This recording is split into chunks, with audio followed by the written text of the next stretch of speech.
Good. Shavuot happy first day of the week. Today I'll be reading from the first Sunday law in the Eschatological Counterpart, illustrated by Danny Cristiano, an international student of advanced studies in the Philippines. So in the abstract, it says most Christians share the idea of Adventist view regarding the eschatological Sunday law. They think that this concept is absurd and no historical connection. The article examines how the first Sunday laws in the 4th and 5th century were conducted. It also surveys Angela's understanding of the eschatological Sunday law. This comparison study attempts to see whether Adventist understanding represents Angela's writing as opposed to historical facts or any theoretical delusion. Based on the three indicators about what is the main factor, who was the main character, and executor, the research finds that the similarity between the first Sunday laws and historical counterpart shows that ultimate idea of the last Sunday law is a sort of pattern of the church and not the early illusion theory. Remember that there's Jesuits, enjoy based by Jesuits who try to tame or change Adventist theology in their time.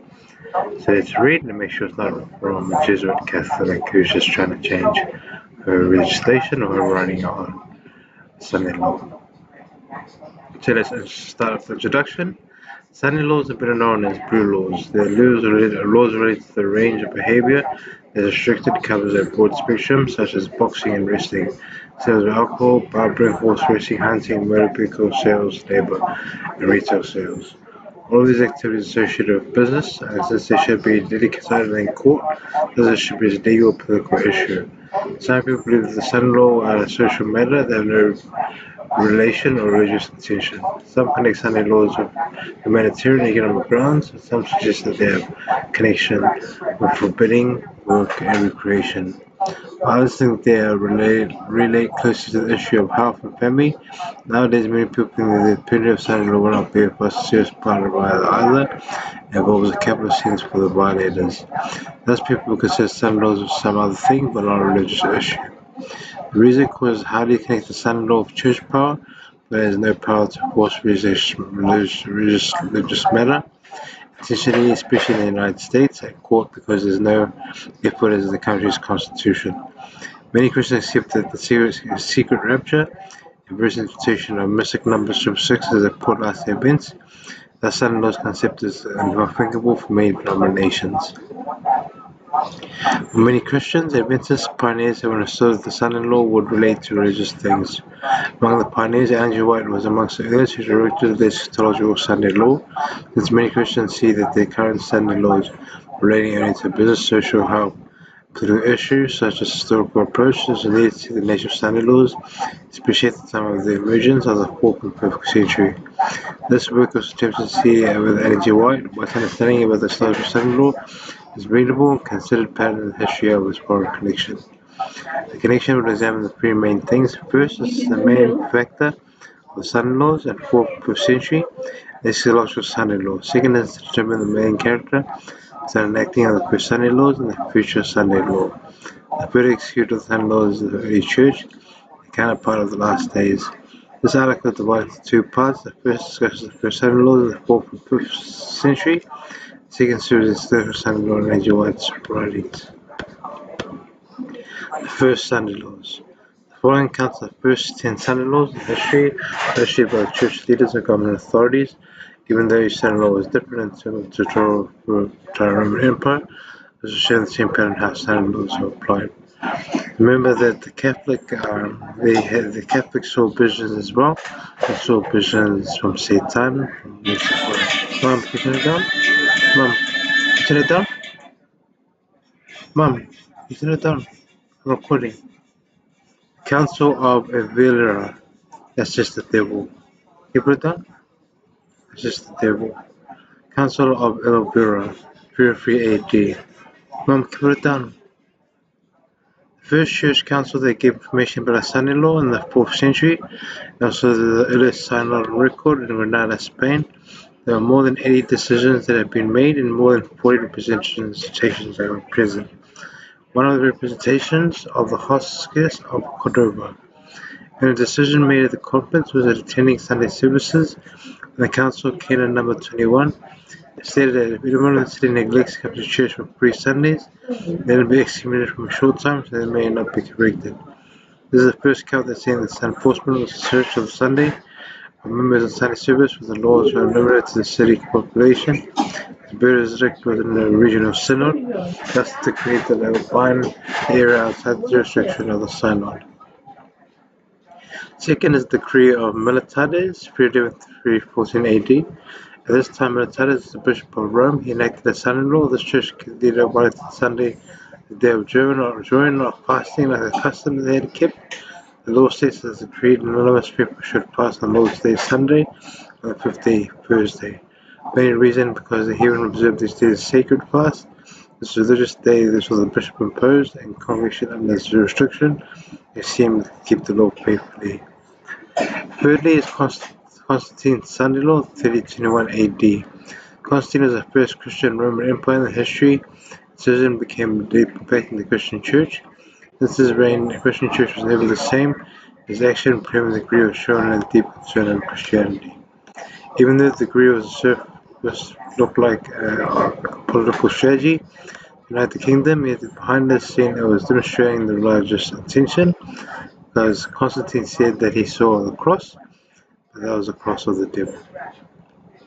The Lord's purpose can be seen through two decrees. First, there were two Constantine declarations regarding Sunday laws. The initial decree was issued on March 7, 321 AD. He enacted, let all the judges and some people occupation of all trades rest on the vulnerable day of the sun. Let those who are situated in the country freely and full liberty attend to the business of agriculture, because it often happens that no other day is so fit as showing corn, planting vines, lest the critical moment be their slip. Men should lose a commodities granted by heaven. The second decree was issued on July 3rd in the same year. He cited as much as it should be seen most proper the day of the Sunday, noted for the veneration. He occupied his reigning discussion in obnoxious contentions of parties, so that it is agreeable and pleasing to perform on the day which is principally regarded also all the human liberty, especially for emancipation and manumission of slaves, and next covering of this management of people. From these decrees, there was no terminology about the Sabbath, the Lord's day that creates the Sunday, but the word that had been used to describe the day was vulnerable day of the sun, the day of the sun. These words expressing the religious impetus of the decree, and most vulnerable of the sun, came from the word Latin "venobili de soles." This means was venerated or revered with religious regard. The second degree indicates an emphasis to respect Sunday of the expression Sunday of the sun, noted for the veneration.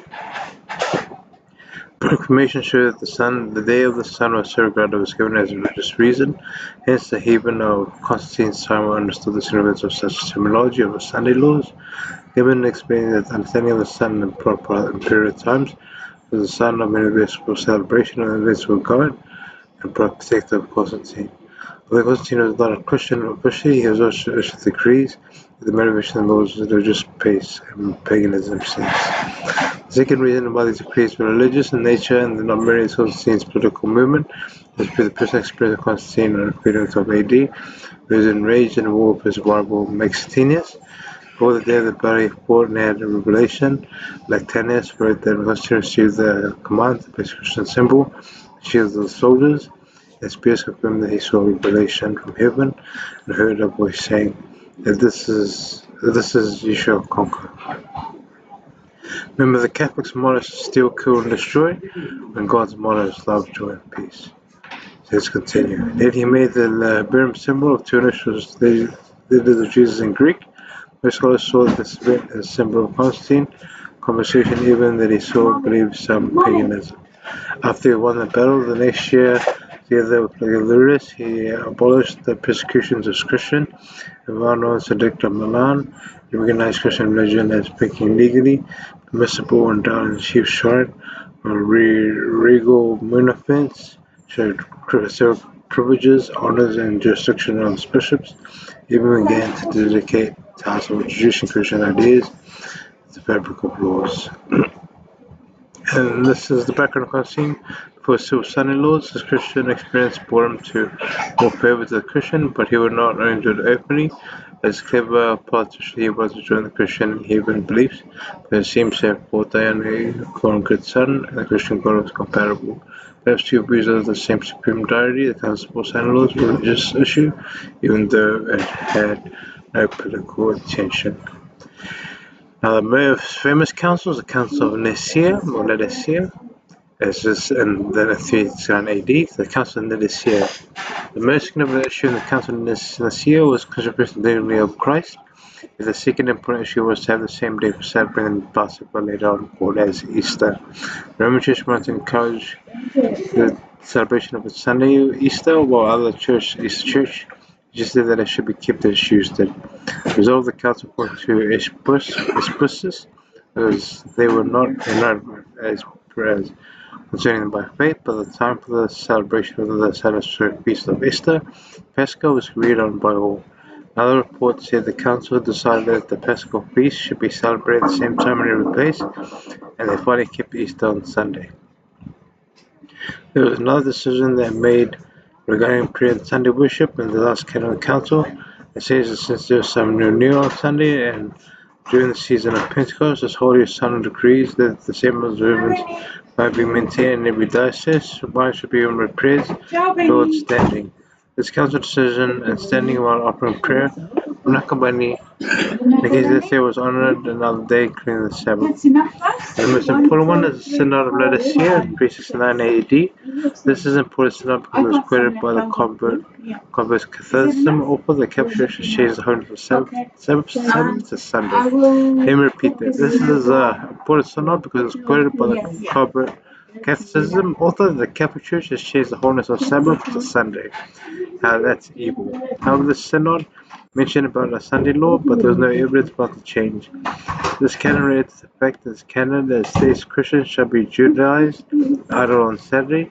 Sabbath is original, but shall work on the day if the Lord shall be prepared, especially honor. And being Christians shall be positive to work on the day if however they shall find juggling, shout out of Christ. Remember, the Catholic changed the day of worship to the first day of the week, which is Monday. Sunday, which is the first day of the week. That's in history, church history. Although this canon was not accounted explicitly about changing on the Sabbath next Saturday to Sunday, it was obvious that there was no spiritual enforcement to work on Saturday to refrain on Sunday. Therefore, the religious intention still appears in implementing the Sunday law. Next is the Code of Thucydides, 39 AD. Thucydidean code is well collected by King Thucydides II in 43 AD. He attempted to codify all the general laws and enacted since Constantine. The Constantine laws were not included in this code. In this compilation of laws in April 17, political leaders at this time wrote to Plurus that its contestant of the circular should be prohibited on the festival days of the sun, then accept the birthday of clemency, in order that no one force people to spectacles by the men from the birth mysteries of the Christian law. This decree shows that the rulers prohibited certain amusements on the Christian day and worship that on the Sunday. Sun laws issued by the kings about the religious intentions behind that. This reason was implicitly written in the law that was showing the privilege of the Christian day of worship. Code of Thucydides. Code of the Scriptures on August 27 by three emperors, Valentinian, Theodosius, and Arcadius. Addressed by command by Aurelianus, a Roman particular Roman Empire territory. On those days to which there was given another vengeance for it, another theatrical plays, contests of forces, not a spectacles may devise, the infamity that shall be celebrated in any municipality. Indeed, the birthday of the emperor should be celebrated, even if they should fall on the Lord's Day. The decree explains that all these people are under the restriction to obey and give preference to Sunday, while certain entertainment should be restrained except the birth of the emperors. It demonstrates the power of Christ not like shown enough, having a single dominant voice on the government. How the church should not influence emperors to speak the Sunday as a day of worship. Break. Now the Code of Theodosius. The Code of Theodosius was cleared by honor. Mom, is it off, Mom? Is it off? I'm talking. The Code of cleared by Honorius and Tenor and Theodosius is the devil. Patern Prefect Jovius, the kings belonged to the Lord on the Lord's Day, King's Day equally.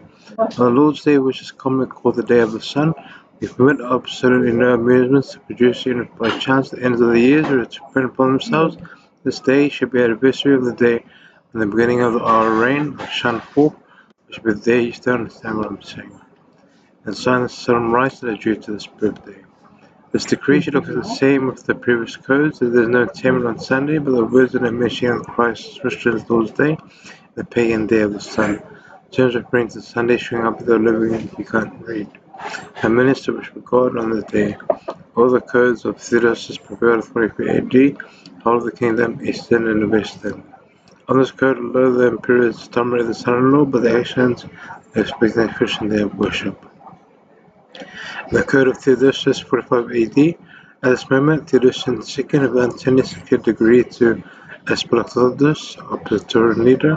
He said on the Lord's Day, which is the day of the whole week, days of the Nativity and the Epiphany of Christ, all the days of Pentecost and Easter, all the places of theatre and all the circus capital cities, being the nights the people of the games, it demands people Christians to be employed in the Christian of God.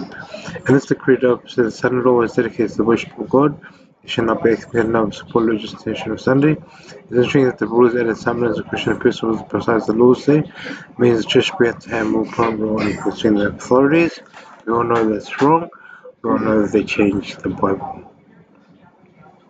Of the decree of Emperor Leo, 46 AD, on this year the emperor, together Themis, together Myrmis, a Praetorian prefect, the decree the Lord shall be so held in honor and veneration, that they shall be free from all persecutions, that no bill should be exacted, public service shall cease, that advocacy should be made aside that the state should be free from judicial investigations, but for giving ourselves up to the rest of the religious day, we do not suffer any amount of imperial pleasures. On this day the scenes of the theatre shall have no games for themselves, neither the games of the circus nor the tearful joys of the world. Beasts and celebrations should happen to a form, but they should be postponed. The store was pronounced on the 13th of Constantinople. All people under this jurisdiction are observe the sun laws, respect the worship, having no judicial investigation and tenants if there is no various commandment to it. The developing influence of the church was the government, and the emperors plainly said Sunday is religious day, be honored and venerated. This shows the increasing power of the church second movement in the 15th century. Now I jump to the conclusion. Then to include some comparisons of the early church history of 4th to 5th century on Ellen G. White writes Great Controversy demonstrates a similar pattern of son-in-law. The first son-in-laws and the second son-in-law different in time for 1,000 years. This first had happened later and will take place in the future. The result of the study indicates that the main factor is religious issue. The main act of the mastermind shows that the same results the papacy of the Roman Catholic Church yet was her son-in-law. Second act is added to that Protestant church when it not exist in this early century. The main issue of the son-in-law and the last son-in-law are the same, that's important. Secure from government, however, for the last son-in-law, there's no specific actor indicating that it's United States. As Angel White writes, beyond his called a son-in-law, the last change view, but original from the historical perspective. The first son-in-law's main is religious. The main actor is the church bishop of the Roman Catholic Church. The main executor is civil. There we go. Put it down.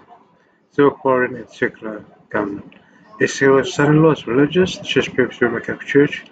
Principal contributor to Testament as the second follows actor in civil, foreign government church of the United States. For those who don't know, the Catholic changed the Lord's Day from the Sabbath to Sunday. As we know, Sunday is Shavuot in Hasidic Judaism and Hebrew. Judaism, Shavuot is the first day of the week. That's when you go back to work. So it's not Sunday today. L'chaim, Shavuot, first day of the week. Sabbath was over yesterday. So L'chaim, Shavuot. Shavuot in Hebrew means the first day of the week. Back,